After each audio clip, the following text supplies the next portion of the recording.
Good morning students. आज हम first year के सिलेबस में जो ज्योग्राफी ऑफ राजस्थान है, राजस्थान का भूगोल है, उस पेपर को कुछ डिस्कस करेंगे। ये पेपर जो है ये आपके इस साल तो बहुत इम्पोर्टेंस का है ही, क्योंकि आपको पढ़ना है, अच्छे नंबर लाने हैं, परंतु साथ ही साथ भविष्य में आप जो भी एग्ज़ाम दोगे, स्पेशली जो आप आरपीएससी के एग्ज़ाम दोगे, उसके लिए ये पेपर बहुत इम्पॉर्टेंट है। इसलिए आपके लिए बेहतर यही होगा कि आप शुरू से ही इस पेपर को अच्छे से प्रिपेयर करें, ताकि आगे भी आपको कोई प्रॉब्लम नहीं आए और आपका इन कम्पिटिटिव एग्ज़ाम्स के लिए आपका बहुत सारा पोर्शन जो है वो तैयार रहे। तो आप इसके जो भी चैप्टर्स, जो भी लेसन्स हम यहाँ पर करेंगे, आपको समझाया जाएगा, उसको आप बहुत प्रॉपरली समझिए ताकि आपको आगे प्रॉब्लम नहीं आए। आज हम राजस्थान के जलवायु की बात करते हैं। राजस्थान जो है वो भारत का सबसे बड़ा राज्य है, बहुत बड़ा धरातलीय क्षेत्र इसका बहुत विस्तृत है। और यहाँ की जलवायु की बात करें तो मोटे तौर पर एक बात कह दी जाती है कि राजस्थान में मरुस्थलीय जलवायु पाई जाती है। अगर आप राजस्थान के बाहर किसी को भी बताएंगे कि हम राजस्थान से आएंगे, तो उनको ये जान के बड़ा आश्चर्य होता है कि अच्छा, वहाँ पे हरे पेड़ पौधे भी हैं, नदी भी हैं, नाले भी हैं। एक जनरल इमेज इस प्रकार की है कि मरुस्थल मीन्स यहाँ पे सिर्फ बालू मिट्टी के ढेर टीले पाए जाते हैं, परंतु ऐसी सिचुएशन नहीं है। अगर हम वेस्टर्न राजस्थान को देखें, जो कि मरुस्थलीय क्षेत्र है, उसने लगभग राजस्थान के 60% हिस्से को तो कवर कर रखा है। और राजस्थान के 12 ज़िले इसके अंतर्गत आते हैं। इन ज़िलों में हम देखें तो कौन कौन से हैं? जैसलमेर है, बाड़मेर है, नागौर है, चूरू, पाली, सीकर, झुंझुनू, गंगानगर, हनुमानगढ़, बीकानेर, जोधपुर। ये वो ज़िले हैं जहाँ के अधिकांश भाग में मरुस्थलीय जलवायु पाई जाती है और यहाँ पर बालू का विस्तार अधिक है, तापमान और आर्द्रता की स्थिति अलग रहती है। और ये वो एरियाज़ हैं जहाँ पर व्यापक रूप से मरुस्थलीय जलवायु का प्रभाव हमें देखने को मिलता है। परंतु जैसे जैसे हम पूर्व की तरफ बढ़ते जाते हैं, हम जयपुर, टोंक, अजमेर, भीलवाड़ा, करौली, सवाई माधोपुर, अलवर, भरतपुर, अगर हम इस एरिया की तरफ आते हैं तो यहाँ पर अर्ध शुष्क जलवायु पाई जाती है। अर्ध शुष्क से मेरा आशय ये है कि यहाँ पर कंपैरेटिवली रिलेटिव ह्यूमिडिटी या सापेक्षिक आर्द्रता अधिक रहती है और बालू का विस्तार थोड़ा कम होता दिखता है। अगर हम इससे और आगे की तरफ बढ़ते हैं तो हम डूंगरपुर, उदयपुर, राजसमंद, बूंदी, कोटा, सिरोही इस क्षेत्र में को देखते हैं तो यहाँ पे उप आर्द्र जलवायु, जिसे हम कहते हैं सब ह्यूमिड जलवायु पाई जाती है। और इससे भी आगे हम बढ़ते हैं तो बांसवाड़ा, झालावाड़, बारा आदि एरिया में आर्द्र जलवायु पाई जाती है। आर्द्र जलवायु से मेरा तात्पर्य ये है सापेक्षिक आर्द्रता अधिक होती है और वर्षा की मात्रा इन क्षेत्रों में अधिक पाई जाती है। तो अगर हम देखें तो मोटे तौर पर राजस्थान में भी हम जलवायु को 4 भागों में बांट सकते हैं। अब हम मेन बात ये आती है कि ये कौन से फैक्टर्स हैं, वो कौन से तत्व हैं जो राजस्थान की जलवायु पर प्रत्यक्ष रूप से प्रभाव डाल रहे हैं। अगर हम इनकी बात करें तो सबसे पहले हम बात करेंगे स्थिति की, लोकेशन की, कि राजस्थान जो है वो लगभग 23 डिग्री से लेकर 30 डिग्री उत्तरी अक्षांशों के मध्य स्थित है और कर्क रेखा राज्य के दक्षिण से होकर गुजरती है। तो इसका जो धुर दक्षिणी भाग है वो उष्णकटिबंध में आता है, जबकि अधिकांश भाग इसका उपोष्ण कटिबंध में आता है। यहाँ पर ये अक्षांशीय भिन्नता जो है, इससे क्या होता है कि वायुमंडलीय जो स्थिति है उसमें थोड़ी भिन्नता पैदा होती है। यहाँ पर अगर हम स्थिति देखें तो शीत ऋतु और ग्रीष्म ऋतु में सूर्य की स्थिति जब बदलती है तो उसका प्रभाव डायरेक्टली यहाँ पर हमें दृष्टिगत होता है और हम ये देखते हैं कि इससे यहाँ के तापमान में बहुत ज़्यादा वेरिएशंस देखने को मिलते हैं।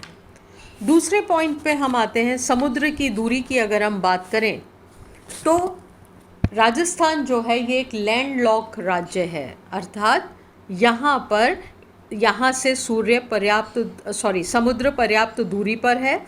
अगर हम मोटे तौर पर कहें तो ये राज्य की सीमा से लगभग 400 किलोमीटर दूर है। अतः यहाँ की जो जलवायु है वो महाद्वीपीय जलवायु पाई जाती है। महाद्वीपीय जलवायु क्या होती है और समुद्र का इफ़ेक्ट क्या होता है? देखिए, समुद्र में पानी होता है और जल का ये स्वभाव होता है कि वो देर से गर्म हो रहा है और देर से ठंडा हो रहा है। इसके विपरीत जो स्थलीय क्षेत्र है वो जल्दी गर्म हो रहा है और जल्दी ठंडा हो रहा है। इसका प्रभाव यहाँ की जलवायु पर प्रत्यक्ष तौर पर पाया जाता है। और जब हम इसके जलवायु के प्रकार पढ़ेंगे तब हम इसको और विस्तार से आगे देखेंगे। फिर हम तीसरे पॉइंट पे आते हैं, हम धरातल की बात करते हैं कि जो धरातल की प्रकृति है, धरातल की स्थिति है, वो हमारी जलवायु पर प्रत्यक्ष रूप से प्रभाव डालती है। कैसे? हम ये मानते हैं कि राजस्थान का जो अधिकांश भाग है वो मीन सी लेवल से, जो समुद्र तल से लगभग 370 मीटर से कम ऊंचा है।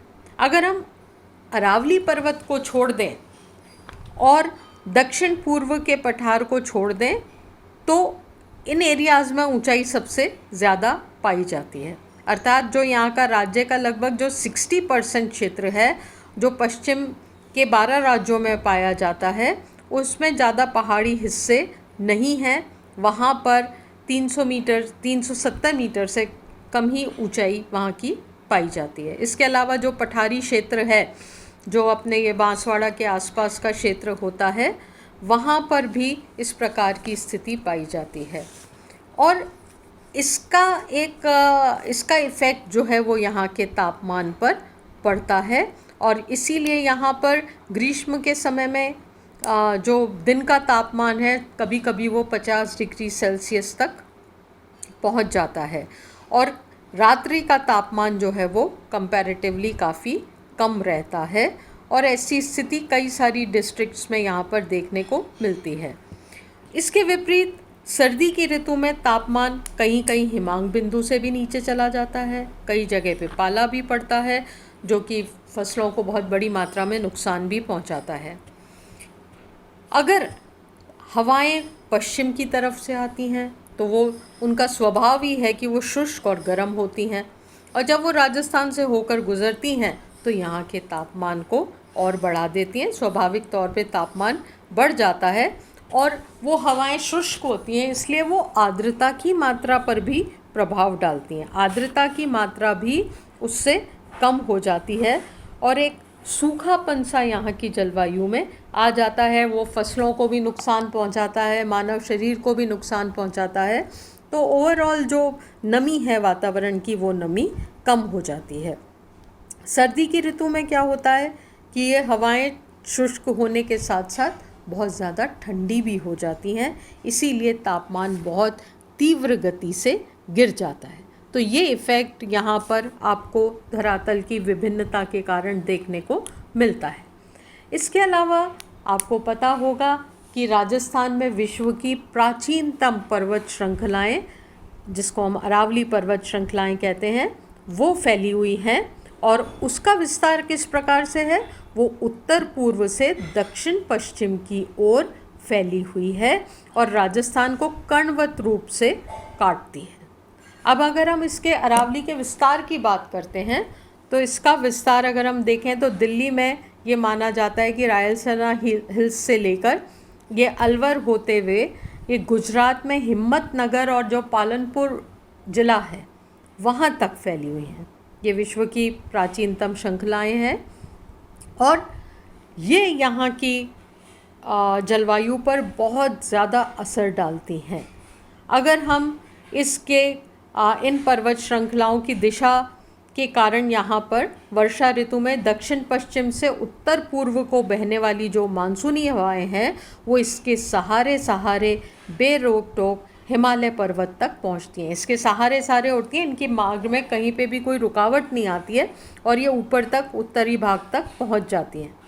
यदि इसकी दिशा मानसूनी हवाओं की दिशा के प्रतिकूल या लंबवत होती तो क्या इसका असर होता कि इन हवाओं को अरावली को पार करने के लिए ऊपर उठना पड़ता और इसमें संघनन होने के कारण वर्षा होती, जिसका परिणाम क्या होता? राज्य में कृषि का अपूर्व विकास होता और जनता को अधिक खुशहाली मिलती। अगर हम साधारण शब्दों में कहें तो ये जो मानसूनी हवाएं हैं ये बेरोक टोक आगे नहीं बढ़ पाती और बड़ी मात्रा में जो वर्षा है वो इस क्षेत्र में हो जाती, तो ये राज्य के लिए बहुत अच्छी अवस्था होती। इसी प्रकार ये जो हवाओं के मार्ग में हमेशा से बाधा रहने के कारण यहाँ पर जो हवाओं का संचलन है, जो तापमान को घटाता या बढ़ाता है, उस पे भी ये अरावली पर्वत बहुत अधिक प्रभाव डालता है। आगे हम इसको और अच्छी तरह से डिस्कस करेंगे। इसी तरह से धरातल की ऊंचाई और धरातल का जो स्वभाव है, उसका जो नेचर है, वो भी यहाँ की जलवायु पर बहुत सीधा प्रभाव डालता है। जैसे एक उदाहरण के तौर पे अगर हम देखें, माउंट आबू का जो क्षेत्र है, क्योंकि उसकी ऊंचाई बहुत ज़्यादा है तो वहाँ पर सर्दियों में तापमान बहुत ज़्यादा गिर जाता है। इसके विपरीत अगर हम सेंट्रल राजस्थान की बात करें तो वहाँ पर तापमान इतना नहीं गिर पाता है। तो ये जो धरातल की प्रकृति और धरातल की स्थिति है वो यहाँ की जलवायु पर, यहाँ के हवा की आर्द्रता पर, यहाँ पे हवा के तापमान पर बहुत ज़्यादा सीधा प्रभाव डालते हैं। इसका असर हम आगे जब जलवायु के विभागों में बांटेंगे राजस्थान को, तब हम इसकी आगे डिस्कस करेंगे और यहाँ की अगला जो हम ई लेक्चर बनाएंगे उसमें हम राजस्थान की जलवायु की विशेषताओं को डिस्कस करेंगे। देखेंगे कि राजस्थान की जलवायु जो है उसकी क्या स्पेशल बातें हैं, तापमान की बात करें या वर्षा की बात करें, और यहाँ की जो ये स्थानीय तत्व हैं ये किस प्रकार से यहाँ की जलवायु पर प्रभाव डालते हैं। Thank you.